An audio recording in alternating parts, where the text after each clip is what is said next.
Hopefully many of you were able to attend the plenary in person or online and hear quite a bit about the Living Atlas there. We're going to give you a bit of a deeper dive into the Living Atlas. So I'm joined here today by my colleagues Bernd Zukowski and Sean Breyer. I'm Dean Kensock. We're all leads on the ArcGIS Living Atlas team based in Redlands, California. So the agenda for today, we're really going to cover three main sections, a very brief overview of the Living Atlas at the beginning for those who aren't familiar with it. Then we'll dive into the Esri content portfolio. Then at the end, we'll talk about how you can contribute content to the Living Atlas if you wish. And then we'll have 10 or 15 minutes at the end for questions. If you're listening online, you can enter your questions online at any point, and then we'll come back to those at the end. In the room, please think of your questions, and at the end, we'll call on you as well. So let's get into it. So I'm going to kind of pick up where Jack left off a little bit during the plenary and kind of at the 30,000 foot level. So if you think of ArcGIS as a system or ArcGIS Online as a system, it's a content management and sharing system. And in ArcGIS Online, there's about 50 million items that users have created over the past many years that are available in online. But about 5 million of those items are publicly shared, meaning you can discover them anonymously or when you're using ArcGIS Online with your own account. That content covers a wide range of topics. You can see some examples here of topics that are available from maps and apps and layers. So that content's available to you through ArcGIS. Then in addition to that, we've curated a subset of that content into the ArcGIS Living Atlas of the world. So you can think of this as some of the best of or most useful content that's available through ArcGIS Online that we would recommend you consider using in your own work. And again, this content covers a wide range of topics, things like base maps, imagery, demographics, boundaries, environment, and so forth. There's about 10,000 items currently in the Living Atlas. Our goal is not really to make it more items necessarily. We want all the items to be useful, and content gets added and removed continuously. So it's going to be in that range of items probably going forward. And the content in the Living Atlas is being updated continuously. Every day we add new content, remove content, update existing content, and the like. So where is that content coming from? Well, it's coming from three main communities. There's the Esri partner community. A lot of them are here this week who are creating content, publishing it in ArcGIS, and sharing that through ArcGIS Online in the Living Atlas. And some of that content you can discover directly, or you can get to it through Esri content. There's also a lot of content coming from our user community, national mapping agencies, state, provinces, local governments, NGOs who are creating content, are sharing that content and nominating that content to the Living Atlas. And there's thousands of items from the user community, and we would encourage you to think about sharing your own content. And then lastly, there is content coming from Esri, and we'll drill into that in a bit of detail here today. So you can access Living Atlas content in multiple ways, and to give you a sense of that, I'm going to pass it over to Bernie to kind of show a few of those ways. All right, as Dean mentioned, Living Atlas is deeply integrated into the entire ArcGIS ecosystem, and it's an integral part of lots of the work that we do, in fact, much of it. One of the ways that you can access Living Atlas content is from your homepage. So if you go up to Content, one of the tabs that you'll find off on the right side is Living Atlas. So this exposes the Living Atlas. There's some differences between what you'll see here if you're using ArcGIS Enterprise versus ArcGIS Online, but this is how you access Living Atlas. You'll find the categories over here on the left, which help you filter out and choose. You can filter by region, and you can also filter by type. One thing to keep in mind is that most people think of Living Atlas as a compilation of maps and layers, but there's also apps and tools and all sorts of other things that you can access through here. So, for example, if I'm interested in some story maps, these are some of the story maps which have been contributed to the Living Atlas. Of course, another way that you can access Living Atlas content is directly from the map viewer during your authoring experience. And since the Canadian wildfires have been in the news as of late, I'd like to make a little map using Living Atlas content about those fires. So I'm starting off with a Living Atlas base map, and what I'm going to search for is in Living Atlas, I'll begin looking for smoke. So I type in that keyword. I see we have a couple of options here at the top. If I want to learn more about one of these, I can just kind of click the title, and I'll see a little mini card which shows the description and the details and other information about this Living Atlas content. So this helps me make some decisions about which one I want to use. To add it to the map, I simply click Add. And this is a time-enabled layer. So you see we have that time slider, which also automatically appears, so I can animate back and forth through time using this layer. So another thing that I can do is Living Atlas content comes ready to use, and it's crafted with really nice pop-ups. It's been styled in particular ways that help emphasize the content that's being showed, but you can also override those and do a few different things. So this is the default smoke layer, and what I've done here is I've changed some of the symbology also because smoke doesn't have well-defined boundaries. I've also used one of the effects here to apply a little bit of a blur, which I think better represents the smoke here. So you can continue to style and expand things. Let's continue adding a few more layers from the Living Atlas. Let's search for fires in this case. And one of the things I'd like to add are the current fires in the United States. So I'll just go ahead and click and add those. So I've added a couple of layers here to my map.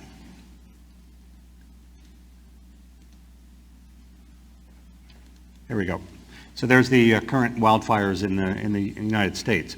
Another way that you can search for Living Atlas content is go to the Living Atlas website. And I really like this way because the browse capabilities here are unsurpassed, I think, in other types of methods. So go to the home page. You can learn about what's going on. We'll cover some of the other tabs. I'm going to browse.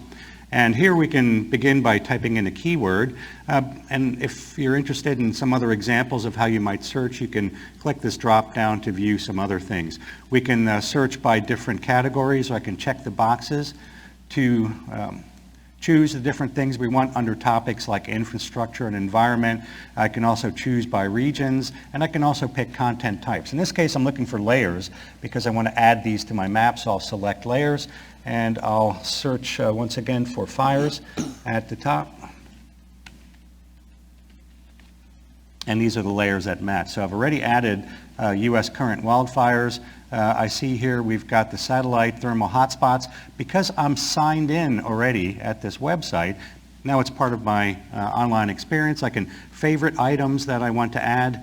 Let's look for some fires for Canada. So we'll browse that. Here's active wildfires in Canada. I'll favorite that. And now when I go back to my map, one of the places that I can add things from is my favorite. So I use this often as part of my workflow to bookmark things that I want to add to my map, and I can quickly access them and add them from here. These layers, again, can be styled additionally. So for example, let's take those thermal hotspots. Let's add an effect. Let's add a bloom, which kind of highlights where those areas are. We'll turn off the wildfires. You can see the bloom effect is really nice here for emphasizing where the hotspots are for those fires. Back to you, Dean. All right, thank you, Bern. So that gives you a sense of how you can access some of the Living Atlas content. You can also get to it through other apps like ArcGIS Pro and some of the native apps as well. So now let's shift gears and talk about the Esri content that's available through the Living Atlas. So the content development team based in Redlands and distributed around the United States really is organized around some of the thematic categories in the Living Atlas. So we have a team building out base maps, building out imagery, building out demographics, and so forth. So we're going to hit just a few of these topics. At the end, I've got some recommendations for sessions that you can attend if you haven't already. So we'll start off talking about base maps. So base maps are the most popular type of content that we make available through Living Atlas. On a typical weekday, we get close to 2 billion tile requests for our base maps alone. And what's unique about our base maps is we offer a wide variety of styles. You can see several examples here, but there's actually over 24 styles available through the base map gallery and through the Living Atlas. These base maps are compiled with data from many sources, commercial sources like here, open sources like OpenStreetMap, and then a lot of data coming from the GIS user community where that data improves upon the commercial or open data that we have. And then we expose these base maps to you through what I like to think of as smart base map galleries. So depending on your settings in ArcGIS Online, your language settings or your region settings, we will expose a custom set of base maps for you and your likely preferences. But you can also customize that, as Bern will show in a little bit. One kind of Public service announcement. We announced a couple years ago that we were moving some of our raster-based maps like World Street Map and World Topographic Map into mature support. So those maps are still available but not being updated. So I would strongly encourage you to migrate your maps and apps to the vector-based maps. If you've got web maps in ArcGIS Online, we make it pretty easy to figure out which ones need to be updated. If you look at your web map item details, like Bern was showing, you'll see in the layer list any maps that are marked as deprecated means they're no longer being updated. You can just open up the map, go to the base map gallery, select a different one, save it, and you've upgraded your map. So it's pretty simple to do if you're using web maps. Some of the key benefits of vector-based maps I wanted to mention. I talked about the styles. There are many styles and many more coming. We also update these maps frequently. Every few weeks, as often as every 3 weeks, we do a complete refresh of our vector-based maps so you get all of the latest data that we have from our various sources.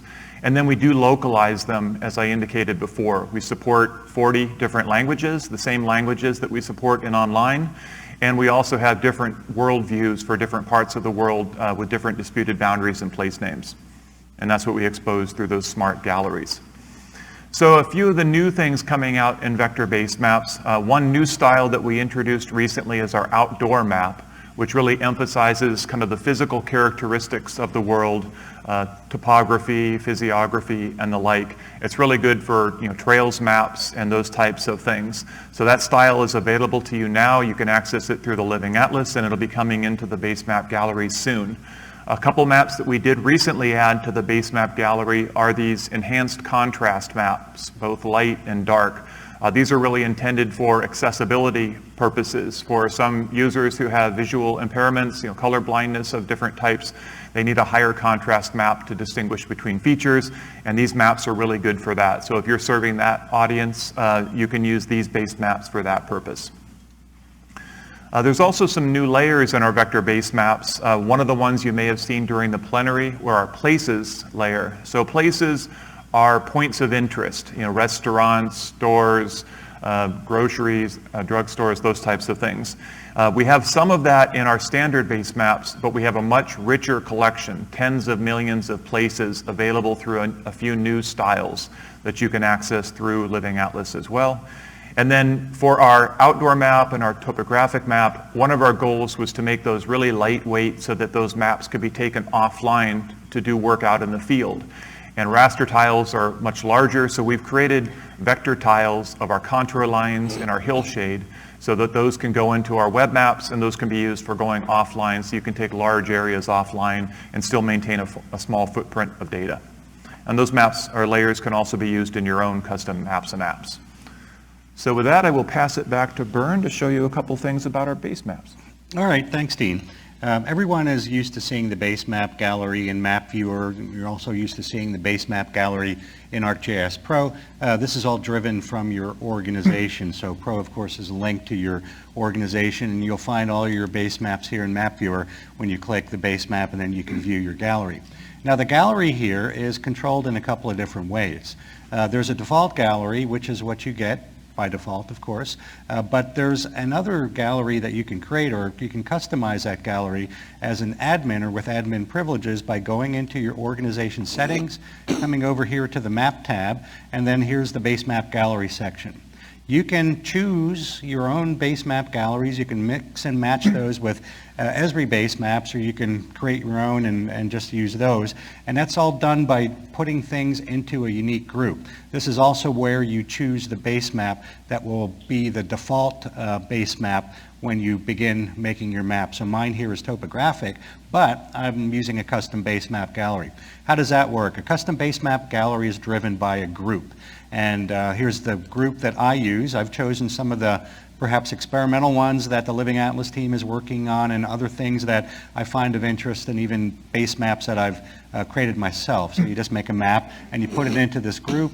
The admin can insert that into the organization experience, and then you're good to go. There's lots of really interesting things that you can do with base maps besides work with custom ones. You can modify any base map. So here's the topographic map, which is standard for many of us. What I can do here is I can do something like, it's a little bright for me, so perhaps what I can do is I can use some of the effects on one of the layers in this base map. So let's make this a little bit darker, so I can slide that down. So already I have a quite dramatically different base map. I can work with the different layers like the hillshade layer and again use effects to change how that looks. So it's pretty easy to kind of customize your own base map. Now right now this is only saved in the map that I'm working on, but if I save this out as a map, added it to my custom base map gallery, then it's available for anyone to use. There's other techniques that you can use to do interesting things with ArcGIS Living Atlas base maps. Here I'm using a filter. And the key here is to take the layers I want to apply the filters to, and I can compartmentalize them into a group. And here I'm choosing world countries, and I'm using a filter to search for Italy. Let's just choose another country.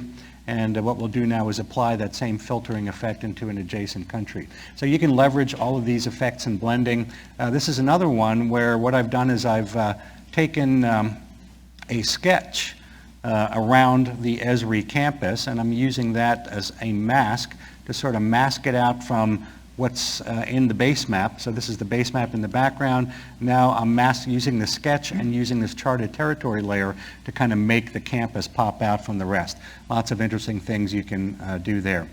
If you really want to go the deluxe route, there's something called the vector tile style editor, which gives you complete control over customizing any of the vector base maps. And you can create new styles. And this might be you're creating your own brand or just want to emphasize certain things. For example, I'm going to choose the light gray canvas. Just real quickly, I could randomize things, and so you can make some pretty ugly maps pretty quickly here.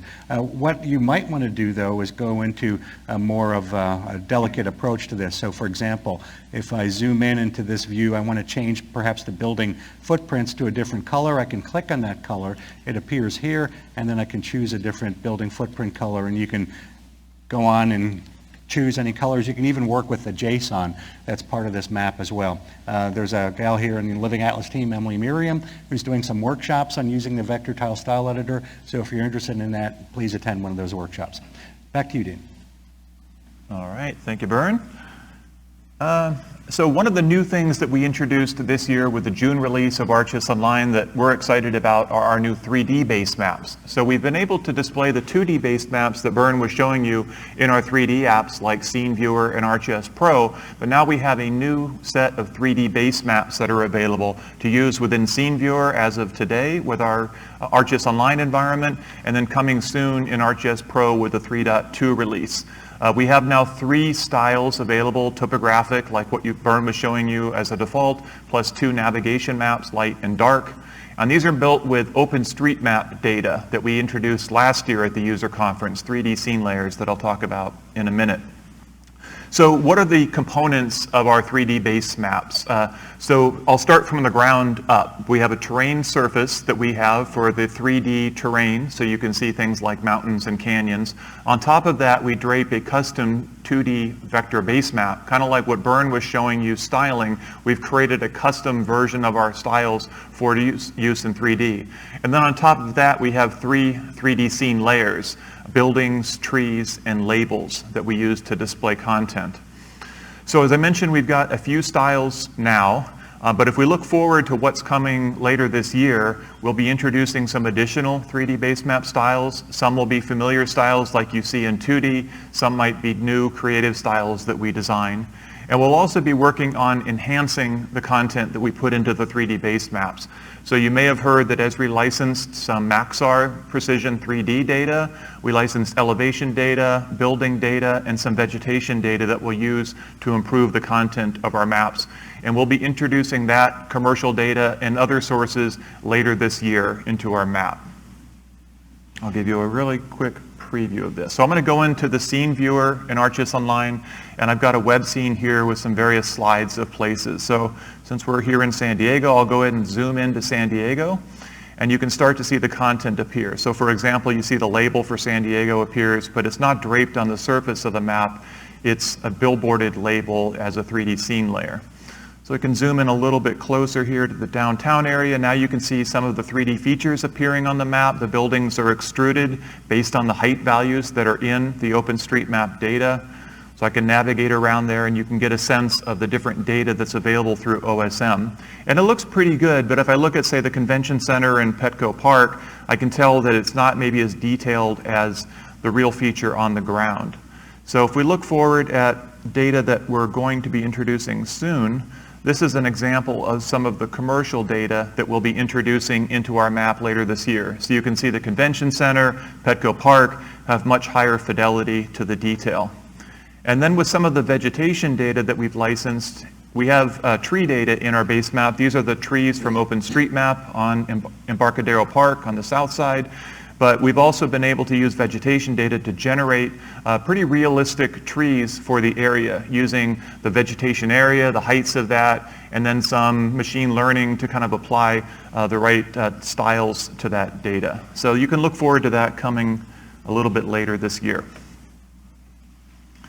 So speaking of OpenStreetMap, I wanted to quickly mention a couple details on this. We have a whole session on OSM later this afternoon, so I'm not going to go into much detail, but there are a few things that we have in ArcGIS Online with OSM. One is our OpenStreetMap vector base map that we introduced a few years ago.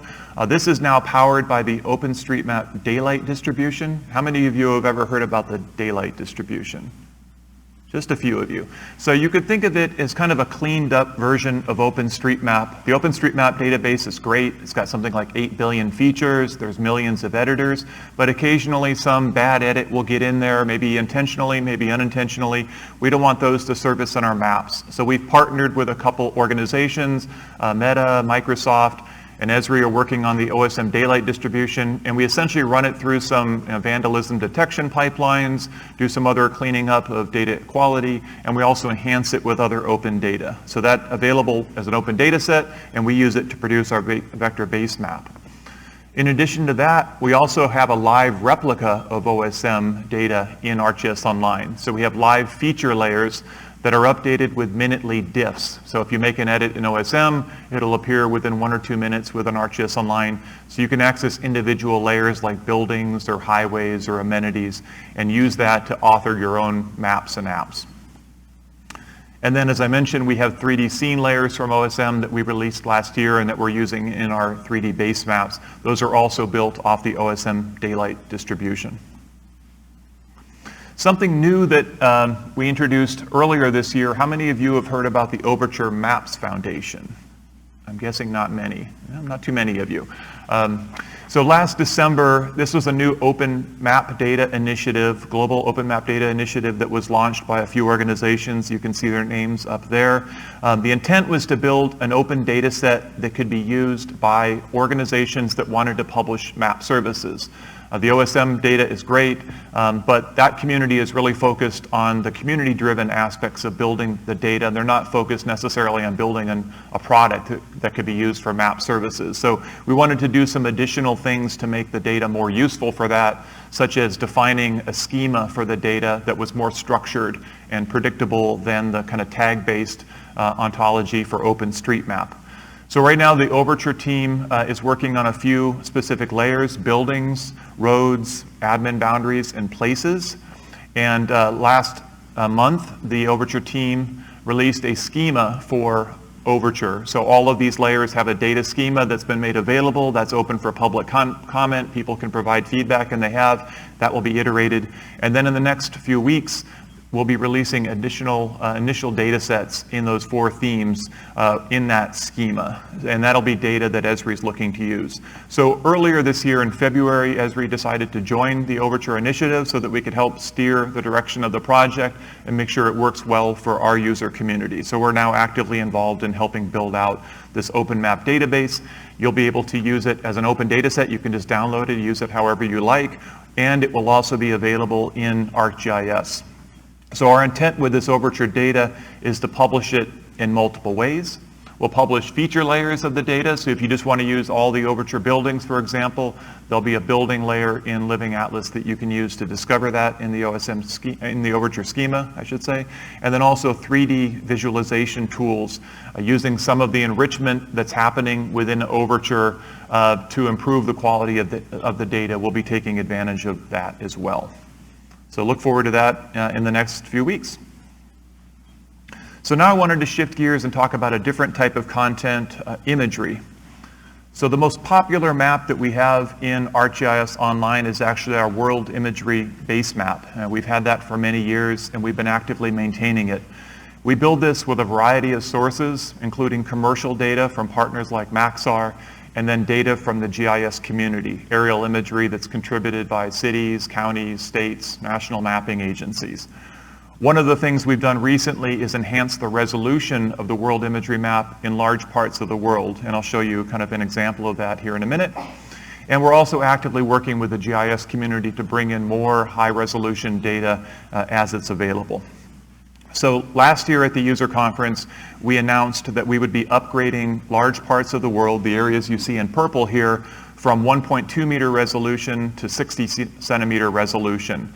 So that update is now available. We completed that work earlier this year, so all those areas in purple are now available at 60 centimeter resolution, which is a nice improvement. And then earlier this year, we decided we would go further and upgrade the areas that you see in blue in the United States and Western Europe from 50 centimeter down to 30 centimeter. And that work is also now completed. It was in progress when I prepared the slide a while ago, but we've now completed that with our latest release. So that's also available to you as well. So you can take advantage of that. I'm going to try to show you a couple previews that may not look perfect on this screen, but this is kind of like an eye test. So this is the before. If you look at, say, the lettering in the end zones, you can see the after that it gets much clearer, going from 1.2 to 60 centimeter. Here, if you look at, say, the building in the upper left at 50 centimeter, it's kind of fuzzy. 30 centimeter, much sharper. So there's much more information at the pixel level into the map, which can be really useful when you're collecting data. You might be gathering that I'm a football fan here with these examples. So you can see, again, the much sharper detail, which is really helpful for, heads-up digitizing, but also things like object detection if you were using algorithms for that. One of the asks that I used to get a lot at this conference event was, can I access the imagery that you released previously? It's great that you're updating the imagery all the time, but what about the last version? Maybe you had a preference for that version. So a few years ago, we introduced something called Wayback. How many of you have heard about world imagery Wayback? Not too many.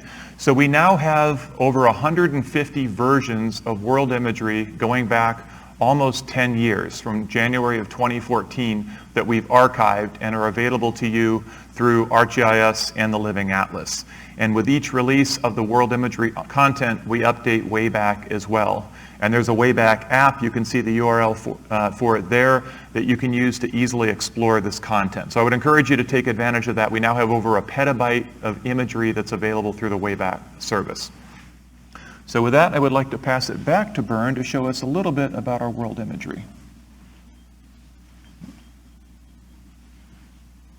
All right, thanks, Dean. World imagery is something that many of us are interested in. This is the imagery hybrid base map, which many of you have in your gallery. I wanted to highlight sort of a derivative of this. This is called the Firefly imagery hybrid, and you can see it's a little bit different. When you're zoomed out, it's kind of gray tones, but then as you zoom in, the colors begin to appear until you get the full color of the actual imagery. So this is an interesting base map to use if you want things to fade in the background to begin with. One of the things that people want to know more about is what is the source, the accuracy, the recency of the imagery that you're looking at. And a way to do that is to go to the Living Atlas website. I'm going to select a base map imagery here, and I'm going to select maps as the type I'm looking for. And one thing you'll find here is imagery with metadata. Let's go ahead and open that up. So this is the world imagery base map with all the metadata behind it. So you can click anywhere on this map and you can learn more about the imagery that's behind it. And it's also scale dependent. So as you are zoomed out, you'll see different sources perhaps, different resolutions and accuracies. As you zoom in, you'll see the higher resolution imagery display, and then you can click on that to get information about it. You can see there's a little blue boundary, so this is where different sources of imagery were sewn together. I have a little map here with some bookmarks which highlights a few things. Here we are in Madrid. You can see that this was captured 5 months ago. It's from Maxar. The resolution is 0.3 meters and the accuracy is within 5 meters of true location. So all that information is in the pop-ups. Let's take a look at one more area. Here's Nanaimo in BC. And we'll go ahead and click there, and we'll see that this is one of the ones that was contributed, or the imagery here was contributed through the Community Maps program, where the city of Nanaimo, their GIS department, they contributed their high-resolution imagery. You can see it's about a year old, and it's 0.04 meter resolution. So we'll talk a little bit more about Community Maps program in a minute. One thing that you might want to know about is when are updates happening, when are they being posted. And in the item pages for the imagery base map, what you'll see is a link to this app which shows the updates that have happened and are about to happen. So we can zoom in there. You'll see the boundary of what's there. If I go to the Philadelphia area, I can see that Maxar imagery for the area was published on January 11th, 2023.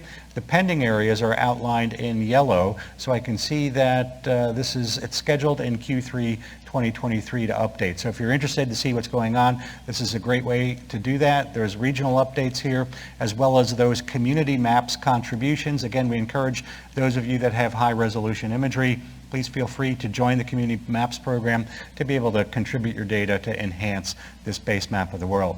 Now, World Imagery Wayback is a really excellent archive that helps you step back in time. There have been some cases where maybe somebody is interested in a specific area where there's been a little bit of a cloud or something in the way, so this is a way to kind of go back in time.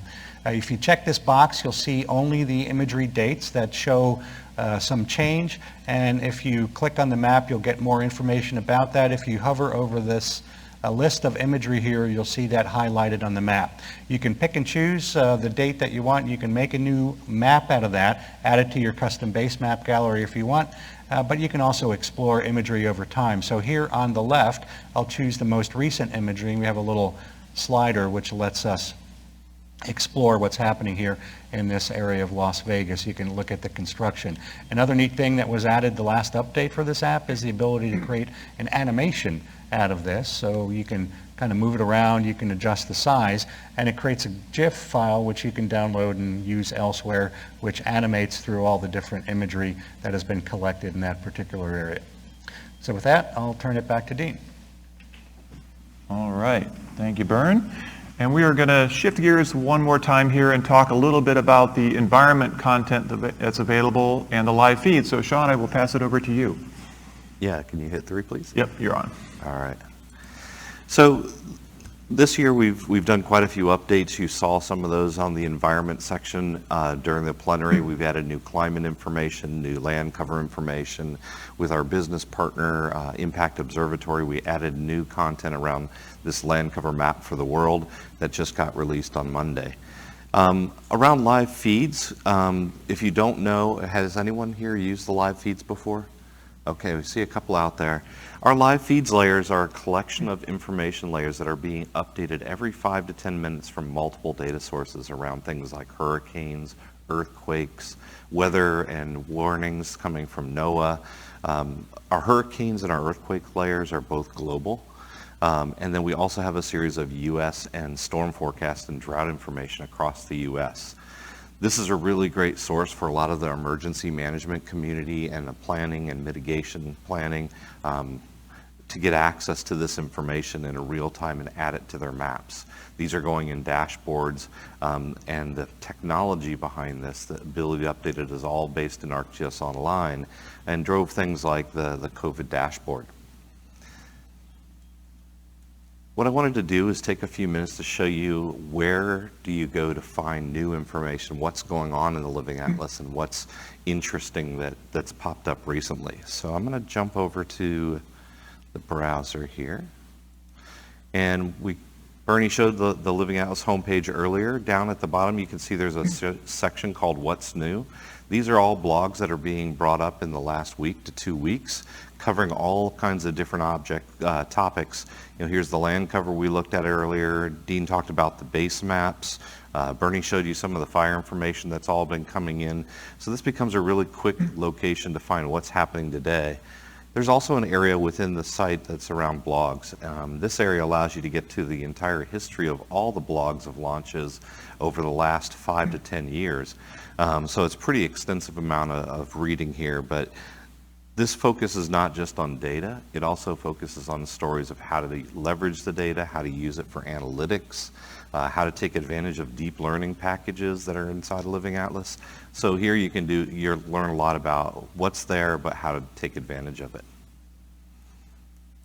Let me go back here to this land cover blog.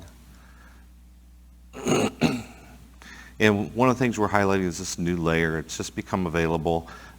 It includes a historic data set that goes back from 2017 when Sentinel-2 started collecting information and goes into the current year. With it, rather than just being a data layer, we also provide an application that makes it easy for you to explore and turn out and look at specific areas, and also either download access to the data or create your own web map with that area highlighted so you can continue on your work. So I'm going to start up the app. And it starts off, it shows that we're in 2022, so we try to start with the most current year, but we can select any year we want to, back to 2017. I'm going to move out a little just so we can see some of the area. One of the things you'll see really quick in here is, as we look at this map, it gives a summary along the right side of the kinds of land cover that cover this area. So most of this area in yellow is croplands, and then you can see the other areas in smaller areas. A lot of times we don't want to look at a single point in time, we want to look and compare change. So I'm going to change over to the swipe mode here, and we can see 2017 to 2022 pop up. We can select any dates in here. I'm going to leave it on 2017, and I'm going to zoom over to Africa and the city of Accra. What's really interesting here is this whole western coast of Africa is having a huge explosion in population growth. Here in the city of Accra, just between 2017 and 2022, we can see, just by swiping back and forth, what's happening. So look at the western side of Accra, and you can see the amount of red increase as we go through here. This area specifically has all grown up within the last 5 years. At the same time, we can see things like the moving of the forest. So there's been cutting forest here, but replacing it with croplands. What gets interesting here is because we're in this comparison mode, now this graph is actually letting us compare the 2 points in time. So between 2017 and 2022, there's a reduction of 8% of trees, there's an increase of 7% in forest, and we can see some of the other areas. Sometimes you want to see more than 1 point in time, or in this comparison, and by clicking this little button here, we can take the current map extents and summarize change for every year, not just the 2 we were looking at. So we can look at an overall trend, and we can also look at it by country. So if we specifically wanted to look at somewhere like Angola, or if we went down into Argentina, we could start to look at the entire country's effects of change. Another area where we can get into, once you've gotten into this area, there's also an option here to download this data. This allows you to take an offloaded version of it, bring it local and do analysis, but you don't have to take the entire data set. You can take these individual cells. Or if you're going to stay in ArcGIS Online, you can export this into your web map, and it will also have that zoom already set. Behind making this land cover map was Sentinel-2, which is the raw satellite information. We have actually have access to that too. Here, by just clicking on the imagery, we'll get a quick look at the 2017 to 2022 map. We get to select the month that we want to look at, and then we can also change it to look at different band combinations within the system. So if we wanted to, let's see, if we go to infrared here, we'll get those clouds out of the way so we can start looking at other things. And we can look at NDVI, so looking at the amount of water.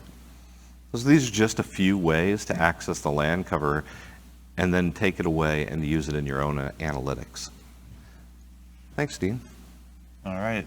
Thank you, Sean. Yeah, so that's a great example where we've taken something like Sentinel imagery, make that available, derived products from it, in that case land cover, made that available, and then built an application on top of it to make it more useful to interact with that content, not just using it directly in generic apps. So lastly, we wanted to quickly cover just how you can contribute to the Living Atlas, and then we should have about 15 minutes for questions. So there's really two main ways that you could contribute to the Living Atlas if you wish.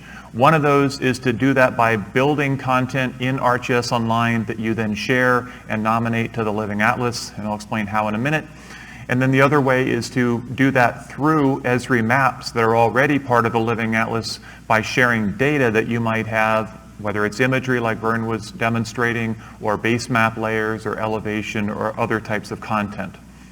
So if you wanted to build your own content and share that through the Living Atlas, it's a pretty straightforward process. Some of you may be doing this already. One, you would create your content in ArcGIS Online. That might be publishing a layer, creating a web map, creating an application. You would then follow our best practices for sharing, make sure it's well documented, people can read about the item, understand what its purpose is, what they can do, what they can't do. If you just look at some of the suggestions you'll get on the item details page of ArcGIS Online, we give you hints about things you need to do to raise the completeness score of your item. If you get a high score there, you're very likely to be ready to go into the Living Atlas. Once you've created your content, you've polished it up a little bit, you can then share that with everyone so that it's accessible outside of your organization.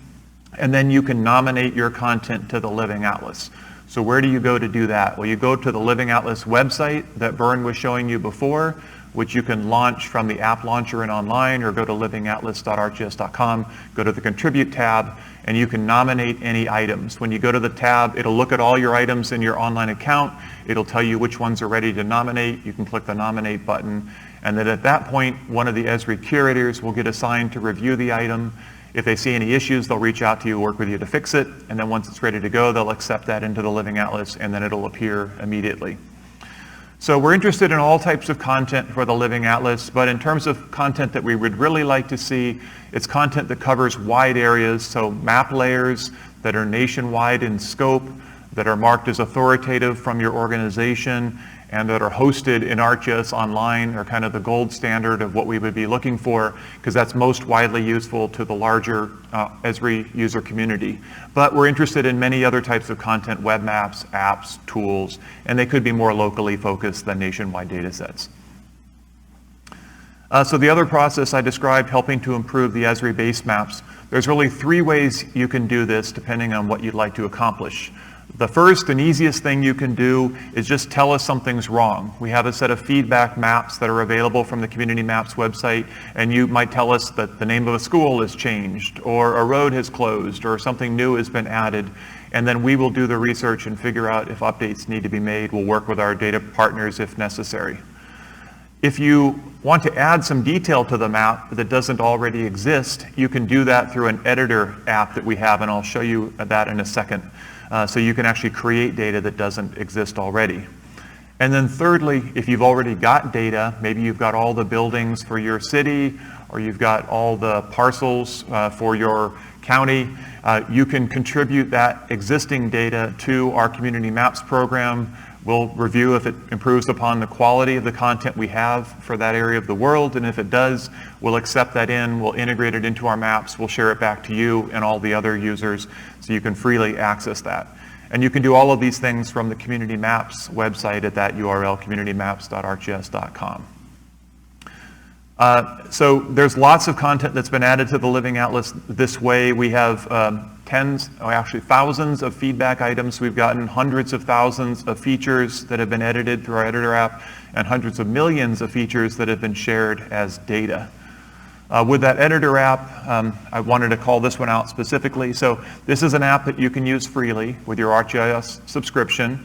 You can join a group. It'll give you access to this editor app, and you can use it to add special areas of detail to areas that you might care about in the map, maybe a school or a university campus or parks or recreation areas like you see on the map. Yakima, Washington, for example, was really proud of their schools and parks, and they wanted to highlight that on their website.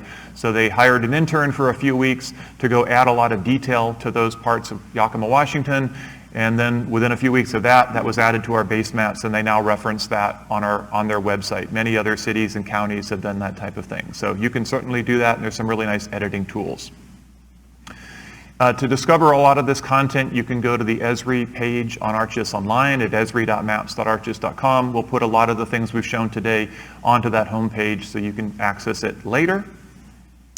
And with this, I'm going to open it up for questions. I did want to mention that there's many other sessions available at the user conference this week, and you can also see us down in the Living Atlas area in the expo. We had great traffic yesterday. A lot of our colleagues are down there ready to answer your questions, so please take advantage of that. So with that, I will open it up. We've got about 15 minutes for questions. We'll take questions from the room, and if we've got any online. Sean, I don't know if we've got any yet there, but why don't we start with one in the room, and then we'll take something online. Yes, sir. When we're looking at user apps to add and search examples, I noticed that one of the drop-down one had premium examples that's subscription-based, and if you could give us an example of something that would be a premium content addition. Yeah, so the question was about noticing some premium content and asking if that's subscription-based. And the answer is yes. So there's kind of three types of content in the Living Atlas. Most of the base maps would be the first type, which is public content, meaning it's anonymously accessible to anyone. It's shared with everyone. You don't need to have a subscription to access it. And then we have some content that is what we call subscriber content. That can be accessed by anyone, but in order to use the content, you need to have an ArcGIS subscription, which probably most of you do. But it doesn't consume any credits or any other cost. It just requires you to have a subscription. So an example of that would be our NAPE imagery service, for example. You need to be signed in with a subscription account, and then you can access it. And then the third type of content is premium content. That would be like our demographic maps that we've had for many years. You need to be signed in with a subscription, and in that case, it would consume credits when you use the content. So I think demographic maps is something like 10 credits for every 1,000 requests, which is $1.20, I think. So they're pretty affordable. So those are the kind of the three types of content in ArcGIS Online. I should add, just to clarify, that the subscriber and the premium subscriber content can be made publicly available to anyone. You do that by creating an app, and the app creates the proxy for those subscription and premium subscription content, and you're notified if it's premium subscriber content. The subscription content is automatically handled when you publish it publicly. Sean, do we have any questions? Yeah, so Dean, one of the questions that came in is, what is the vetting process to be included in the Living Atlas, and what criteria are needed to be met to get there? Yeah, that's a great question. So it's a little bit subjective, but let's say you've created a layer and you want the layer to be added to the Living Atlas. So we're going to look at it from multiple dimensions. One is item completeness. Have you described the layer well? Do we understand what the layer is, what its purpose is, how it can be used, any limitations on how it can be used? So kind of the metadata aspect in the item details. Two, we're going to look at that from a map layer perspective. So is the information presented clearly? Is it well-designed cartography? Does it perform well? Are you trying to show 30,000 points at one time and it's really sluggish, or have you designed it in a way where you've got proper scale dependencies? And then we're also going to be looking at the stability of the layer. Is it a reliably hosted service? Is it being hosted in online? Is it being hosted in your enterprise server? We'll look at it from kind of those quality perspectives. And then we'll also look at things like the pop-ups. The default pop-ups where it just has a table of cryptic field names and maybe cryptic field values isn't what we're looking for. Does it have a well-designed pop-up where you've given field names proper aliases, you formatted the field values, and so forth? And our curators will give you suggestions for that to kind of up-level your content if it needs that, because we want you to shine when you share your content with a Living Atlas. We want others to benefit from that work. So those are the kinds of things that we're looking at, but it'll vary a little bit depending on the type of content. Dean, maybe you could describe how you can use offloaded vector tiles. That's one of the questions. Sure. So yeah, I kind of alluded to this at the beginning. So So our base maps are primarily used online. You're connected to the internet, you're using a map or an app, and you're just panning and zooming and you're fetching tiles as you go. But that presumes you've got internet connectivity, which is not always the case. You might be going out in the field and you're going to do some data collection and you need a base map to take offline with you. So for many years we've had the ability to export a base map onto your local ArcGIS application like Field Maps or ArcGIS Pro, and then take that clipped version of the base map offline with you. And you can do that with our raster base maps like imagery, and you can also do that with our vector base maps.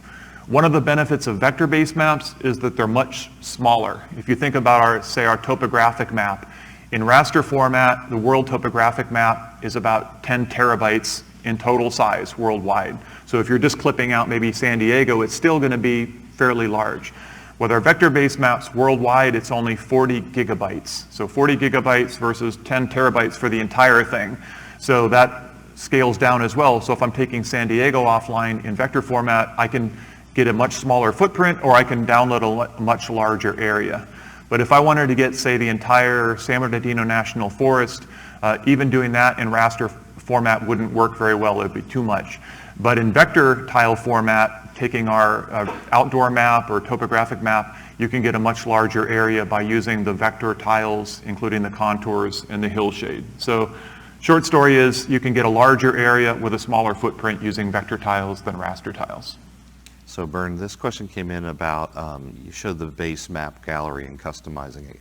Can that be done by users or only by the administrators? You need to have appropriate privilege to be able to change the settings in your organization. So that would be an organization admin or perhaps a custom role that has those privileges to be able to change those settings. Let's see if there's any other questions in the room. Yes, sir. Yeah, a really simple one. For the points of interest, can you filter out different points? Like if you have it just show supermarkets or... Yeah, it's a great question. So yeah, I talked about the places layer in our base map, which are those points of interest. The question was, can you filter out just a certain type, like grocery stores or restaurants? And the answer is yes. So in the vector tile layer, we have different categories of places. Like you'd imagine, restaurants, stores, and so forth. And so you can, in the style editor, say, I only want to look at restaurants, for example. So within the categories that we've defined, you can filter it that way in our base maps. And then another service I didn't describe that was released in beta earlier this year from our developer team, our platform team, is a new places service where you can actually search for places and you can use different categories and much more granular categories to search places, and then you can display those on the map as well. So if you need fine-grained control, the developer service would be a great option for that. If you just need kind of coarse-grained control, you can do that through the style editor. So Dean, if you want to hit 5 real quick. So this is this is a little portfolio app that I put together which highlights that places layer that Dean was talking about. So they appear in several different base maps, and you can kind of navigate and you can find all those different places. Really nice for adding context to whatever it is that you're focusing on. Take another question from the room and then we'll go back online. Yes, sir. Yeah, could you better describe the daylight distribution? Does that have like a time and date parameter? So the question was about the daylight distribution and does it have a time and date parameter. So as I mentioned, the daylight distribution is a cleaned up version of OSM, OpenStreetMap. We release updates to it on a monthly basis. So for example, there's a new release of daylight coming out now that is kind of time-stamped as to when we captured the data from OpenStreetMap. And then it goes through this kind of pipeline to look for data integrity issues. And so typically we take a snapshot of OpenStreetMap. For about 2 weeks, we're doing this quality control on it, and then we release a versioned release of daylight at a certain point in time based on that snapshot. And it captures the state of the OpenStreetMap data at the time we took the snapshot. And then we do another version of that a month later. Does that answer your question? Yeah. Okay, and we'll talk more about that again, a shameless plug, at 4 p.m., I think room 4. We have a session on OpenStreetMap, so if you want to get more detail there, I can definitely go into more detail. Any other? Great. One more question online, I guess? Yeah, so there was a question that came in, maybe Bernie can answer. How long is the data in this Wayback stay present? Does it fall off at the end, or is this a permanent archive? Okay, the answer is this is a permanent archive. So once we started doing the archive, which is roughly about 10 years ago, all of that stuff will remain, and you can use the Wayback app to go through all the different years that we have archived, and they are permanent archives. You just made a historian very happy. Very good. Yes, sir. Yes, I'm just looking at the Sentinel-2 land cover explorer. It's brilliant, great, well done, having that across the world is fantastic. I'm just wondering, how accurate do you think the results are, and have you done much sort of verification on the ground? Yeah, so I can talk about that. So the data set was of course came from Sentinel, but the training process came from about 1 billion pixels worth of ground truth data. That data has been made available and made public. And last year there was a peer-reviewed paper that reviewed that data set, Google's Dynamic Earth, and the EU's land cover map. And among all those, they rated this map as the highest land cover map based on that feedback. Yes, sir. Could you talk a little more detail about how we would edit 3D buildings from OpenStreetMap? We would edit them in OpenStreetMap, download them? Yeah, that's a great question. So the question was about how you could edit 3D buildings in OpenStreetMap. And I would definitely encourage you to do that if you're interested, because that data will flow into our 3D base maps. So there are some editing tools for 3D data in OSM using standard editors like ID and JOSM. What you do is basically add tags to the OSM data. So let's say there was your neighborhood where you live, it had no 3D information. You would go to the individual buildings and you can add either a height tag or a levels tag. So you could say the building is 3 stories and you add levels equals 3. And they'll give you prompts and editors like ID for that. Or you can add a specific height value in meters. So you might say that the building is 3 meters tall or 6 meters tall. And then that would just be extruding that polygon by that height value. But if you want to get a little bit more sophisticated, you can actually start adding roof shape information. So then you can add a roof shape equals gable, roof orientation equals, and then you can start getting kind of the precise representation. If we get a second, I'll maybe pop up some examples, but if you go look at the Lincoln Memorial, for example, it has all the pillars and they're all properly mapped. But all it is basically is taking the building, in that case it breaks it up into parts, and then each part has a height value, a min height value, and then those things get stacked like Lego blocks to build the 3D object. One of the things that's coming soon, and I'll talk about it this afternoon, there's an editor called Rapid that we've partnered on with Meta. The developer is here this week and he'll be at our session this afternoon, and they're building a little 3D preview thing. So if you do what I just described, you add all these 3D attributes, you'll get a sneak preview of what that will look like when it goes into some of these 3D services. Sean? So there was also a question that came in on the Wayback app. Will we be adding additional historical content there? Right now, Wayback actually represents what was in our base map over the last 10 years. So I don't think we'll be able to go back any farther in that part of the system. But there are a set of historical maps that are available inside the Living Atlas. Those are printed maps that have been scanned. And we also have the full Landsat data set going back to its beginning. So we have almost 50 years of satellite imagery from Landsat. So those are also available. We've got 1 or 2 more minutes for questions. Are there any other questions in the room? Are there any questions online, Sean? Yeah, so there is one. Is the 3D Maxar data available worldwide? Great question. So that was part of the road ahead that I described. We've licensed a large area, but it is not available worldwide. So we'll be adding content as the Maxar data becomes available. We have a 3-year agreement with Maxar, so we'll be acquiring data over the next 3 years. And the areas that we acquire are going to be ones where we think there's demand and where we don't have other good quality 3D data. So our intent with it is to fill in a lot of the gaps in parts of the world where we don't have good 3D data already. So it'll cover large parts of the world, but not the entire world. Great. And then one last question. There was a, let me find it here. When you do a search in the Living Atlas, what manages the display order and the search results and prioritizes that? So when you do a search on the right-hand side here, well, actually, you'll flip it over in a sec. You can, it's just like doing a search in ArcGIS Online. You can search by relevance, you can search by most recent popularity, and you can order by title. So you can order things in different ways. So with that, I think we will wrap up. I always forget to ask to share your feedback, so I'll not forget today. Please share your feedback if you have any for us. It helps us improve for next year. Thank you very much for your attention today. Have a great conference. We'll see you soon.